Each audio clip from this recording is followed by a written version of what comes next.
Hello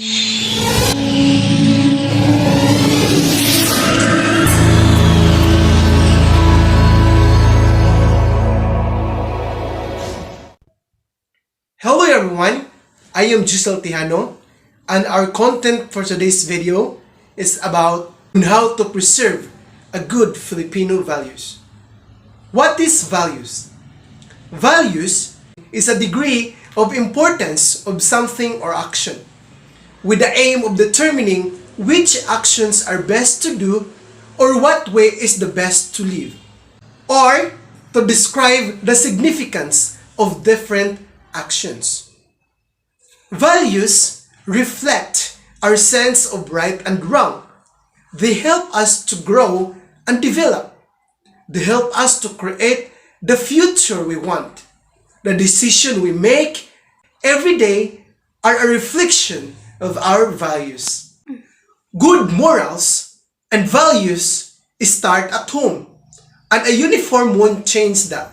According to Jamie Sawyer, majority of Philippine population is bonded together by common values and traits that are first taught at home and being applied in our day-to-day lives. We, Filipinos, has been influenced by our neighboring country in the terms of modernity and values. We cannot deny that there is a big changes happened in our society, in our country, before and in the present due to the existence of technology. The technology is a broad issue in the society because of the advantage that it has to offer to the world.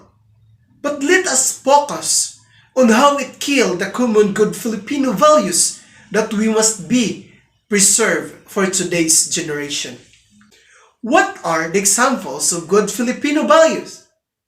Basically, hiya, pakikisama, utang na loob, and respect to others make a Filipino an individual with unique moral obligation to treat one another, resulting to community ties.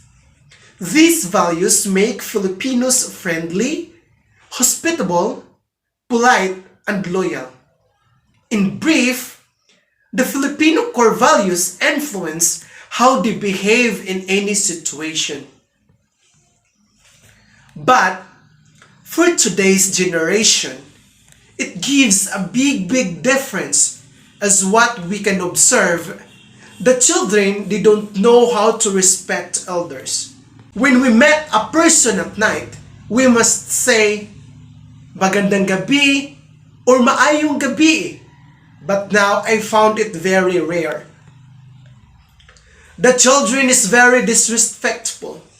The way how they had shown their personalities and how they react to different situations. They are using gadgets while eating and not practicing prayers at all.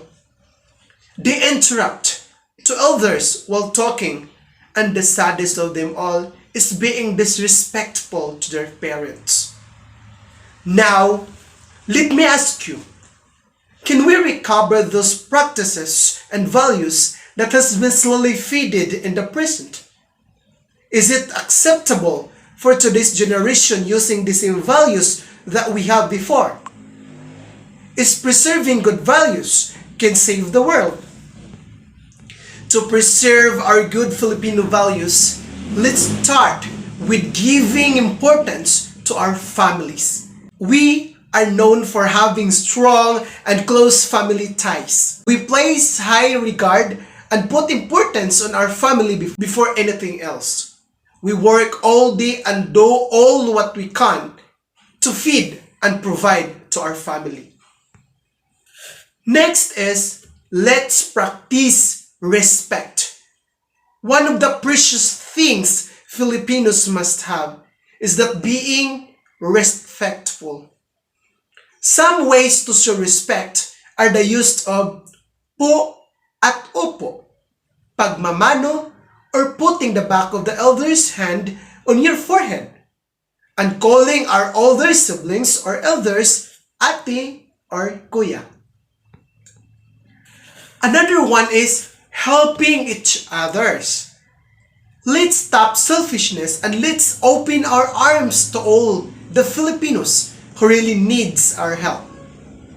This trait fosters cooperation, good and helpful deeds. When our neighbor are in trouble, we will help them whatever that we can. Next is the debt of gratitude, or that is what we call as utang na loob. This trait shows a sense of duty and responsibility. Filipinos know how to repay other people. When someone helped us, we return the favors with goodness. Also, we have hospitality. One of the most popular qualities Filipinos have is that they are very hospitable. When there are visitors at home, we will do a lot of preparation for good entertainment and accommodation so that they will feel at home and enjoy the stay.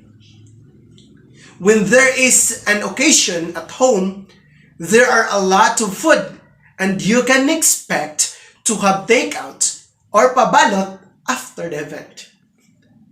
Next, of course, is the love and happiness.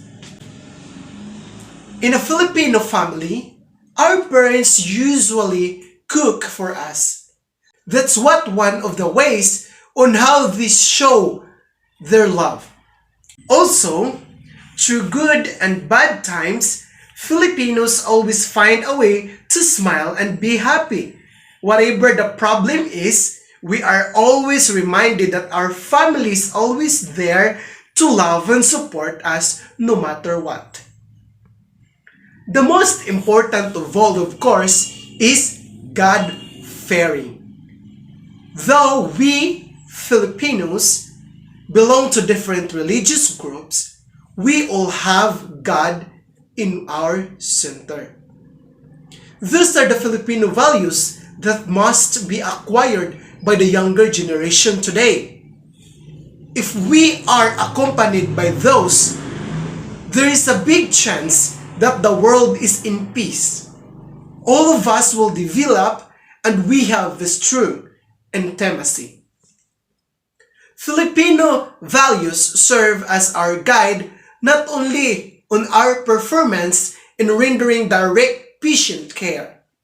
We also added that it is important to be fueled by modern Filipino values because as a person, it serves as one's mirror of personality. Values make people decide of what is the best. Thank you for listening my speech. I am Giselle Tijano, your speaker for today's event.